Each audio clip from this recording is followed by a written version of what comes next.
Salam Kerahiman. Hari ini 3 November, kita akan baca dari diary nomor 113 dan nanti juga ada video, kita bisa mendengarkan sharing dari salah satu devosan Kerahiman Ilahi. Kita mulai ya. Dalam nama Bapa dan Putra dan Roh Kudus. Amin. 113. Dan lagi, aku ingin menyampaikan 3 kata kepada jiwa yang ingin teguh memperjuangkan kesucian dan memetik buah, yakni manfaat dari pengakuan. Kata pertama, ketulusan dan keterbukaan penuh. Kalau suatu jiwa tidak tulus dan tidak terbuka, bahkan seorang bapa pengakuan yang paling suci dan paling bijaksana pun tidak dapat dengan paksa menumpahkan kepadanya apa yang ia inginkan. Jiwa yang tidak tulus dan tidak jujur menghadapi bahaya besar dalam kehidupan rohaninya. Bahkan Tuhan Yesus sendiri tidak akan memberikan dirinya pada tingkat yang tinggi kepada jiwa seperti itu, sebab ia tahu bahwa jiwa itu tidak akan memetik manfaat dari rahmat istimewa itu. Kata kedua, kerendahan hati. Jiwa tidak akan memetik manfaat sebagaimana mestinya dari sakramen pengakuan kalau ia tidak rendah hati. Kesombongan membelenggu jiwa di dalam kegelapan. Jiwa itu tidak tahu dan tidak ingin memeriksa dengan cermat betapa memprihatinkan kepapaannya. Ia mengenakan topeng dan menghindari segala sesuatu yang dapat menyembuhkan dia. Kata ketiga, ketaatan. Suatu jiwa yang tidak taat tidak akan memperoleh kemenangan, bahkan juga kalau Tuhan Yesus sendiri secara pribadi yang mendengarkan pengakuan dosanya. Bapa pengakuan yang paling berpengalaman pun tidak akan mampu memberikan pertolongan apapun kepada jiwa seperti itu. Jiwa yang tidak taat menjerumuskan diri kepada kemalangan yang besar. Ia tidak akan memperoleh kemajuan menuju kesempurnaan, juga tidak akan berhasil dalam kehidupan rohani. Allah melimpahkan rahmat-Nya dengan sangat murah hati kepada jiwa. Tetapi jiwa itu haruslah jiwa yang taat. Ya, kita sebelum masuk ke pembahasan, saya ingin Bapak Ibu melihat video dari salah satu devosan Kerahiman yang mau sharing ya. Namanya Rofi, dia umat paroki Ciledug, Santa Bernadette. Dia sekarang aktif di komunitas Kerahiman Ilahi, khususnya komunitas tim Kerasulan Kerahiman Ilahi Dekanat Jakarta Barat. Rofi sudah menjadi devosan sejak tahun 2009, jadi kesini mungkin ya sudah 11 tahun. Ya, mari kita dengarkan sama-sama apa yang dia mau sharingkan pada kita semua. Teman-teman yang terkasih dalam Tuhan Yesus Kristus, salam Kerahiman. Saya Immaculata Raufi dari Paroki Ciledug, Gereja Santa Bernadette, dan saya bergabung dalam komunitas Kerahiman Ilahi TKKI Dekanat Barat. Pada kesempatan ini, saya akan memberikan kesaksian tentang buku catatan harian Santa Faustina nomor 113, dan saya akan mengawalinya dengan satu bait pujian. Kasih yang begitu besar, lebih kuat dari dosa, kasih yang menemukanku, selamatkan dan pulihkanku. Ku naikkan syukurku.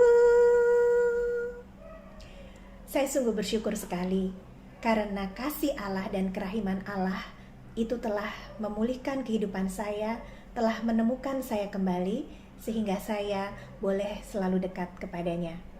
Kita bersyukur dalam gereja Katolik ada yang namanya sakramen tobat atau sakramen rekonsiliasi, di mana sakramen ini adalah sakramen penyembuhan rohani dari seseorang yang telah dibaptis, namun terjauhkan dari kasih Allah karena telah berbuat dosa.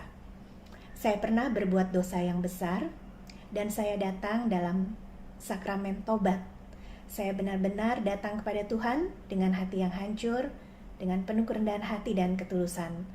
Dan saya bersyukur karena setelah itu rahmat Allah yang begitu besar mengalir dalam hidup saya.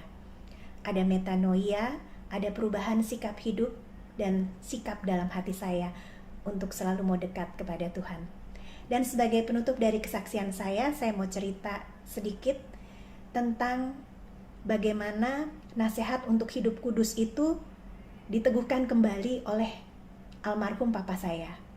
3 tahun yang lalu papa saya berpulang, dan sebelum 40 hari saya selalu merasa sedih dan kehilangan. Saya selalu menangis bahkan ketika berdoa. Sampai pada satu ketika saya bermimpi. Dalam mimpi itu saya mendengar suara papa saya. Dan papa saya bilang bahwa dia sudah minta izin kepada Tuhan Yesus untuk menyampaikan pesan-pesan kepada saya. Pesan yang selalu saya ingat seumur hidup saya. Salah satunya adalah papa saya bilang bahwa saya tidak perlu lagi menangis. Karena di mana dia berada saat ini tempatnya itu sungguh indah. Dan papa saya bilang bahwa di sana dia belajar firman dari sang terang sendiri. Lalu papa saya dalam mimpi saya itu mengingatkan saya untuk menyampaikan juga kepada keluarga untuk menjaga kekudusan. Sebab tanpa kekudusan tidak ada seorang pun yang dapat melihat Allah. Saya terkejut karena setelah mimpi itu saya merenungkan bahwa itu pasti nasihat papa saya yang dia peroleh dari sang terang. Karena papa saya bukan seorang yang religius, tapi di akhir masa hidupnya, ketika ia sakit, papa saya bertobat dan ada metanoia dalam kehidupannya. Sikap hatinya, sikap hidupnya jadi mau dekat pada Tuhan dan dia mau belajar firman Tuhan. Tapi papa saya pasti belum sampai kedalaman itu untuk memberikan nasihat itu. Jadi saya percaya itu sungguh papa saya peroleh dari Tuhan. Kemudian saya lihat dalam kitab suci firman Tuhan itu. Dan itu ada, teman-teman. Yaitu di Ibrani 12 ayat 14. Bunyinya, berusahalah hidup damai dengan semua orang dan kejarlah kekudusan.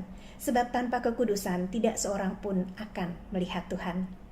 Semoga di masa pandemi ini kita mau terus setia kepada Tuhan, dan ketika kita berdosa, kita mau datang kepada Tuhan dengan penuh kerendahan hati lewat sakramen tobat.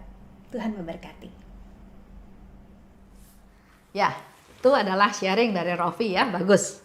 Saya juga ingin para devosan yang lain kalau mau memberikan sharingnya, pengalamannya, apa yang dialami pada kita semua supaya kita makin memperkaya diri kita masing-masing ya. Kita balik ke 113. Ada 3 kata untuk jiwa yang ingin memperjuangkan kesucian dan memetik buah, yaitu manfaat dari pengakuan. Tadi kita sudah dengarkan apa yang di-sharingkan oleh Rofi ya. Di diary ini disebutkan 1, kita harus punya ketulusan dan keterbukaan penuh. Karena kalau tidak tulus dan tidak terbuka, maka Bapa pengakuan yang paling suci atau paling bijaksana pun tidak dapat dengan paksa menumpahkan apa yang ia inginkan. Jadi kalau Bapa pengakuannya juga berdoa dengan sungguh-sungguh ingin memberikan apa yang dia butuhkan juga nggak bakal bisa. Karena dia nggak tulus dan nggak terbuka. Jiwa tersebut bahkan ya dikatakan menghadapi bahaya besar dalam hidup rohaninya. Orang-orang yang tidak tulus, tidak terbuka menghadapi bahaya besar dalam hidup rohaninya. Dan Yesus pun tidak akan memberikan dirinya sebab jiwa itu tidak akan memetik dari rahmat istimewa tersebut. Jadi dikasih pun percuma. Sama seperti kalau kita menerima komuni kudus ya dalam perayaan Ekaristi. Tapi kita menyimpan atau menyembunyikan kesalahan kita, dosa-dosa kita. Berarti kita nggak terbuka, nggak tulus waktu ngaku dosa. Percuma sebetulnya apa yang sudah kita lakukan. Karena nggak bakal terima rahmat-rahmat yang kita butuhkan tersebut. Lanjut. Kedua, kerendahan hati. Orang yang pergi ke sakramen tobat itu harus rendah hati. Jiwa tidak dapat memetik manfaat dari sakramen tobat kalau tidak rendah hati. Contoh ya, kalau sharing seperti ini misalnya ya, Tuhan saya salah, saya melakukan kesalahan ini. Tapi kesalahan saya itu gara-gara si A. Karena si A begini maka saya melakukan kesalahan. Nah, kalau dalam pengakuan dosanya nggak sungguh-sungguh bertobat, nggak sungguh-sungguh merasa bersalah tapi masih nyalahin orang lain, pertama itu bukan kerendahan hati dan jiwa ini tidak akan memetik manfaat dari sakramen tobat kalau nggak rendah hati. Kesombongan membelenggu jiwa dalam kegelapan. Jadi orang-orang yang nggak rendah hati itu ternyata jiwanya terus ada dalam kegelapan. Jiwa itu tidak tahu dan tidak ingin memeriksa dengan cermat betapa memprihatinkan kepapaannya. Orang yang sombong biasanya ya nggak mau mengkoreksi diri karena dia merasa lebih dari segala-galanya, lebih pintar, lebih hebat, jadi nggak ada niat untuk mengkoreksi dirinya sendiri. Padahal kita semua tahu ya, nggak ada manusia yang sempurna.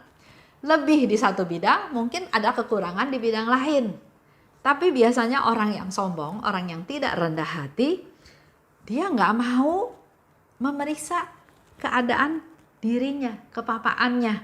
Ya, ia bahkan pakai topeng dan menghindar dari segala sesuatu yang dapat menyembuhkan dia. Dia pakai topeng supaya nggak kelihatan kekurangan dia dan akibatnya dia juga akan menghindar dari segala sesuatu yang dapat menyembuhkan dia. Contoh ya, ada seorang ibu, dia itu sakit. Dia sakit, tapi dia nggak mau ketahuan bahwa dia sakit. Jadi dia berbuat sedemikian rupa, seolah-olah dia nggak sakit. Pertama berarti dia membohongi orang sekitarnya, nggak boleh tahu bahwa dia sakit. Ini ada kesombongan yang mungkin dia nggak sadari ya. Dia berusaha tampil sehat, dia berusaha tetap fit, memaksakan diri padahal dia sudah sakit. Kenapa dia nggak mau kelihatan sakit? Karena dia nggak mau kekurangannya ketahuan. Karena orang-orang tahu itu dia hebat, dia kuat, dia pekerja keras, dia orang sukses, dia sangat sehat. Dia nggak mau ketahuan kekurangannya. Yang dalam hal ini dia menderita sakit. Karena nggak mau ketahuan, otomatis pakai topeng. Seperti yang dikatakan oleh Suster Faustina tadi di atas ya. Dia mengenakan topeng. Topeng apa? Topeng seolah-olah bahwa dia sehat, dia kuat, dia nggak sakit. Supaya keadaan yang sebenarnya nggak ketahuan. Karena dia pura-pura sehat, karena dia pakai topeng, maka dia pun nggak punya niat untuk rendah hati, membuka diri untuk kasih tahu keadaan dia dan dia mohon pertolongan untuk disembuhkan. Sehingga tadi dikatakan juga di atas oleh Suster Faustina, ia mengenakan topeng dan menghindar dari segala sesuatu yang dapat menyembuhkan dia. Kalau dia pergi ke dokter berarti kan orang tahu dia ada sesuatu, makanya dia pergi ke dokter. Karena dia nggak mau ketahuan, itulah kesombongannya. Dia nggak mau ketahuan, maka dia nggak mau disembuhkan. Dia nggak mau orang-orang tahu bahwa dia sakit. Badan manusia itu bisa tahan seperti apa? Kita nggak berdaya, kita ini terbatas. Kita ini bukan Superman yang selalu sehat, yang nggak pernah sakit. Karena sakit-sakitnya akhirnya tetap walaupun pakai topeng berlapis-lapis kasarnya ya. Tapi akhirnya dia nggak bisa bertahan juga. Akhirnya dia ketahuan juga bahwa dia sakit, bahwa dia itu punya kekurangan, bahwa dia itu memang ada kelemahan. Tapi akibatnya apa? Terlambat. Nggak bisa disembuhkan. Akhirnya dia meninggal. Hanya karena dia sombong, dia nggak mau rendah hati bahwa iya saya sakit. Itu bicara tentang kerendahan hati ya. Ketiga, ketaatan. Jiwa yang tidak taat tidak memperoleh kemenangan. Jiwa yang tidak taat tidak dapat ditolong baik oleh Bapa pengakuan maupun oleh Yesus. Ngebantah ya, gimana mau tolongnya orang yang gak taat? Jiwa yang tidak taat menjerumuskan diri kepada kemalangan yang besar. Ia tidak akan memperoleh kemajuan menuju kesempurnaan. Sering ya ada orang menyepelekan hal-hal kecil. Nggak usahlah, langgar aja ya. Nah, di sini penting sekali tentang ketaatan. Karena dikatakan tidak akan memperoleh kemajuan menuju kesempurnaan kalau dia nggak taat. Juga tidak akan berhasil dalam kehidupan rohani. Allah melimpahkan rahmat-Nya dengan sangat murah hati kepada jiwa. Dia rindu memberikan segala macam rahmat-Nya karena dia punya banyak rahmat. Bahkan Yesus bilang, minta yang banyak karena aku punya banyak. Jadi Allah rindu memberikan rahmat kepada jiwa-jiwa, tapi jiwa itu harus jiwa yang taat.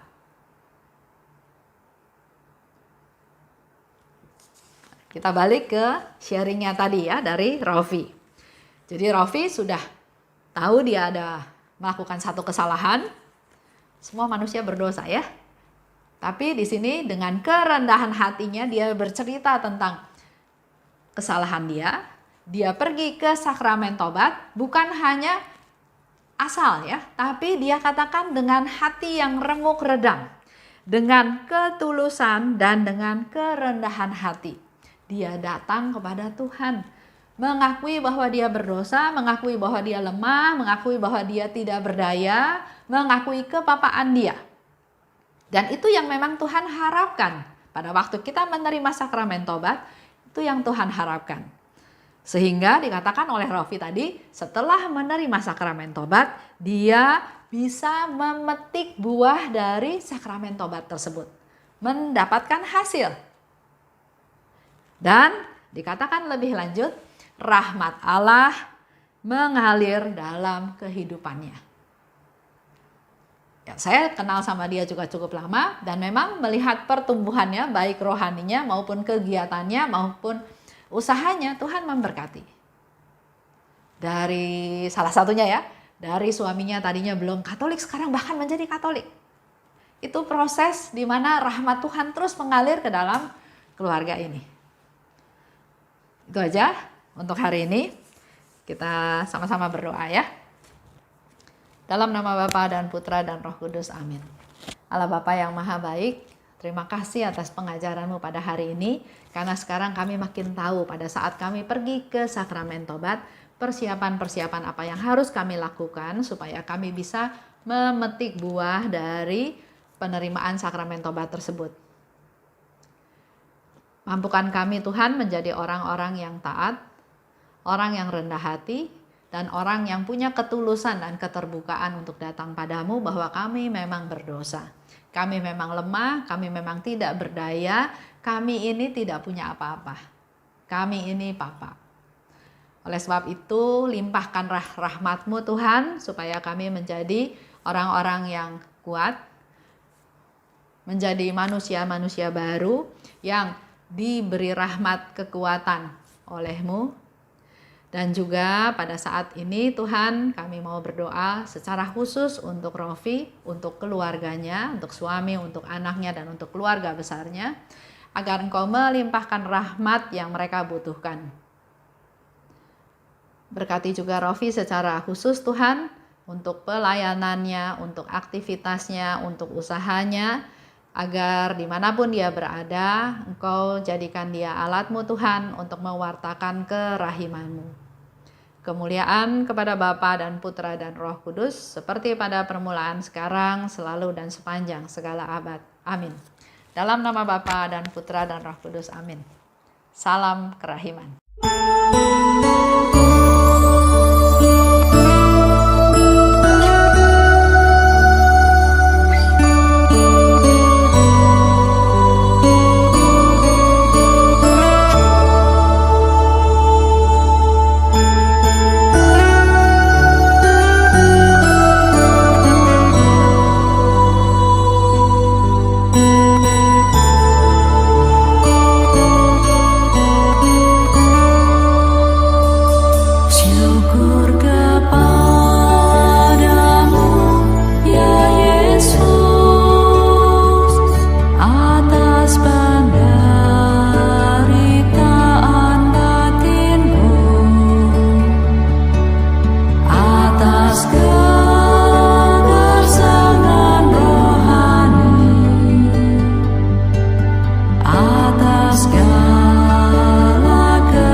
atas